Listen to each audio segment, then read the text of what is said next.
Exercise 3.4. Question first. Express the following as the sum or difference of two trigonometric functions. First example 2 sin 4x into cos 2x. तर इथे दोन function मध्ये sign आणि cos function मध्ये multiplication आहे आणि ह्याचा आपल्याला आन्सर सम किंवा डिफरन्स मध्ये काढायचं. सम म्हणजे बेरीज आणि डिफरन्स म्हणजे फरक म्हणजेच वजाबाकी. तर इथे ह्या दोन्ही फंक्शन मध्ये मल्टिप्लिकेशन आहे, प्रॉडक्ट आहे. तर ह्याच्यासाठी आपण आता कोणते फॉर्म्युले वापरणार आहेत? तर the factorization formula 2 sin a into cos b equal to sine A plus b plus sine A minus b. तर ह्या फॉर्म्युलांना डी फॅक्टरायझेशन फॉर्म्युला असं म्हणतात. तर इथे ए इक्वल टू 4x आहे आणि बी इक्वल टू 2x आपल्याला इथे ठेवायचं आहे. Now 2 sin 4x into cos 2x equal to sine A plus B. Sine A plus B means 4x plus 2x plus sine A minus B 4x minus 2x 4x minus 2x equal to sin 6x plus sin 4x minus 2x 2 sin 4x into cos 2x equal to sin 6x plus sin 2x. तर हेच उत्तर आहे. Second example 2 sin 2 pi upon 3 into cos pi upon 2. म्हणजे इथे परत आपल्याला तोच formula वापरायचा आहे. 2 sin a into cos b equal to sin a plus b plus sin a minus b. Here a equal to 2 pi by 3 and b equal to pi by 2. So 2 sin 2 pi by 3 into cos pi by 2 equal to sin a plus b means 2 pi by 3 plus pi by 2 plus sin a minus b means 2 pi by 3 minus pi by 2. तर इथे आपण हा formula वापरलाय, D factorization formula. आता हे solve करायचं जसं आपण अपूर्णांकाची बेरीज करतो तशीच बेरीज करायची, म्हणजेच फ्रॅक्शनची ऍडिशन जशी करतो तशी करायची.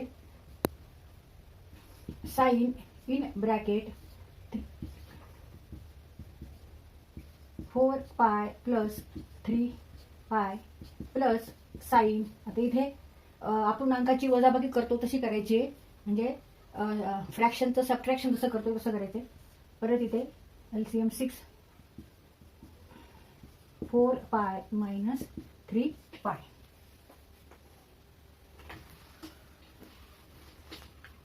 इक्वल टू साइन 4 पाय प्लस 3 पाय इक्वल टू 7 पाय divided by 6 plus sign 4 pi minus 3 पाय means pi upon 6. 2 sin 2 pi by 3 into cos pi by 2 equal to sin 7 pi upon 6 plus sin pi upon 6. इथे हे answer आहे. Example 3 2 cos 4 theta into cos 2 theta. आता इथे दोन्हीकडे function cosine cosines आहे, cos आहे, angle 4 theta आणि 2 theta. तर इथे आपल्याला कोणता फॉर्म्युला वापरायचा आहे? 2 cos a into cos b.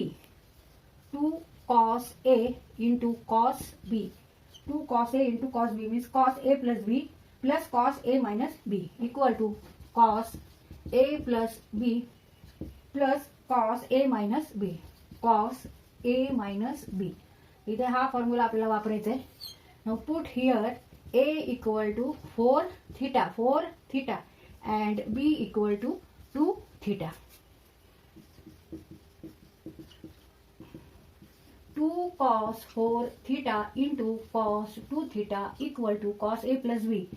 cos 4 theta plus 2 theta plus cos a minus b 4 theta minus 2 theta equal to cos 4 theta plus 2 theta 6 theta plus cos 4 theta minus 2 theta means 2 theta. Answer is cos 6 theta plus cos 2 theta. Bracket नाही टाकला तरी चालेल. मग 2 cos 4 theta into cos 2 theta equal to cos 6 theta plus cos 2 theta. Answer. Fourth example 2 cos 35 degree into cos 75 degree. परत इथे D factorization formula वापरायचा आहे. 2 cos a into cos b. 2 cos a into cos b equal to cos a plus b plus cos a minus b. आता हे फॉर्म्युले तुम्हाला सगळे पाठ करायचे आहेत. Here A equal to 35 degree and B equal to 75 degree. Solution 2 cos 35 degree into cos 75 degree equal to cos A plus B.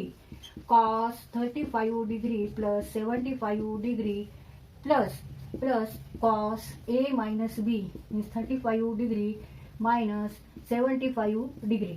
आता इथे addition करायचे.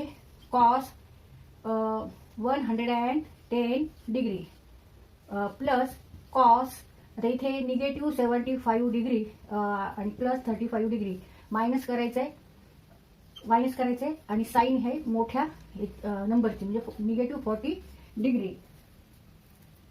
आता इथे परत निगेटिव्ह अँगल्सचा फॉर्म्युला वापरायचा आहे for cosine function. Cos negative theta equal to cos theta. Therefore cos negative 40 degree equal to cos 40 degree. तिथे आपल्याला हा फॉर्म्युला वापरायचा आहे. जरी निगेटिव्ह अँगल असला तरी त्याची साईन ही पॉझिटिव्ह असते. तर cos 110 degree plus cos 40 degree. 2 cos 35 degree into cos 75 degree. cos 40 degree means आता आपण कोऑर्डिनेट सिस्टम काढू आणि ह्याच्यावर cos निगेटिव्ह 40 डिग्री आपल्याला अँगल दाखवायचा आहे. तर तो कोणत्या कोऑर्डिनेटमध्ये ते बघायचा आधी. x dash y negative y. Now cos means what? Cos means x coordinate. आता इथे x ऍक्सिस वर सगळे पॉझिटिव्ह नंबर्स आहेत आणि इकडे ह्या y ऍक्सिस वर सगळे निगेटिव्ह नंबर्स आहेत. कॉस निगेटिव्ह 40 डिग्री अँगल, तर तो आपल्याला अँगल ह्या डायरेक्शनने दाखवायचा आहे. हा जो अँगल आहे हा निगेटिव्ह 40 डिग्री आहे आणि ह्याचं कोसाइन फंक्शन बघायचं तर आपल्याला एक्स कोऑर्डिनेट बघायचा आहे. तर एक्स कोऑर्डिनेट सगळे इकडे पॉझिटिव्ह नंबर्स आहेत, त्याच्यामुळे इथे आपण कॉस निगेटिव्ह 40 डिग्री म्हणजेच कॉस 40 डिग्री घेत असतो कारण इकडे एक्स ऍक्सिसवर सगळे पॉझिटिव्ह नंबर्स आहेत. पण साईनचं तसं होत नाही. Sine means what? Sine means Y coordinate आणि इकडे वाय ऍक्सिसवर सगळे काय आहेत? निगेटिव्ह नंबर्स आहेत. म्हणून जर साईन निगेटिव्ह थिटा असेल तर आपण निगेटिव्ह साईन थिटा घेतो. तर तुम्हाला trigonometric functions of negative angles ते पण पाठ करा. आता इथे आन्सर आहे 2 cos 35 degree cos 75 degree equal to cos 110 degree plus cos 40 degree.